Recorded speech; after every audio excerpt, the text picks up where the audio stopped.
ಹಾಂ, ನಮಸ್ತೆ ಫ್ರೆಂಡ್ಸ್. ನಿಮಗೆ ಒಂದು ಸುಂದರವಾದಂಥ ಒಂದು ಪ್ಲೇಸ್ ತೋರಿಸ್ತಿದ್ದೇನೆ. 1 ಎಕರೆ ವಿಲೇಜ್ ಪಕ್ಕದಲ್ಲೇ highway attach. National highway, Bengaluru national highway. ನಿಮಗೆ ನಿಮಗೆ ಇಲ್ಲಿಂದ ನಿಮ್ಗೆ ಎಷ್ಟು ಆಗುತ್ತೆ ಗೊತ್ತಾ?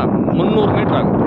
300 ಮೀಟ್ರು ಪ್ಲಸ್ಸು ನಿಮಗೆ ದಾರಿ ಇಲ್ಲಿಂದ ಇದೆ. ವಿಲೇಜು ಇಲ್ಲಿಂದ ಸೀದಾ ಬರ್ತಾ ನಿಮಗೆ ಇದೆ ತಾರ್ ರೋಡಿಂದ ನಿಮಗೆ ಬರ್ತಾ ಬರೀ 100 ಅಡಿ 100 ಅಂದರೆ 30 ಮೀಟ್ರ್ ಒಳಗಡೆ ಬರಬೇಕು. 1 ಎಕರೆ ಭೂಮಿ ಸಿಗುತ್ತೆ. ತುಂಬ ಚೆನ್ನಾಗಿದೆ, ರೆಡ್ ಸಾಯಿಲು. ಇದು ನಿಮಗೆ ಸೈಟು ಪ್ಲಸ್ ಒಂದು ಫ್ಯಾಕ್ಟ್ರಿ ಅಥವಾ ಏನಾದರೂ ಒಂದು ಒಳ್ಳೆ ಒಂದು ಪ್ಲ್ಯಾನ್ ಮಾಡಬೇಕು, ಹೈವೇ ನಿಯರಲ್ಲಿ ಏನಾದರೂ ಒಂದು ಒಳ್ಳೆ ಆಫೀಸ್ ಮಾಡ್ಕೊಬೇಕಂತಂದರೆ ಇದು ನಿಮಗೆ ಅನುಕೂಲವಾಗಿದೆ. ತುಂಬ ಚೆನ್ನಾಗಿದೆ ನೋಡಿ. ಹೈವೇ ವೆಹಿಕಲ್ ಎಲ್ಲ ಹೋಗ್ತಾ ಇದೆ.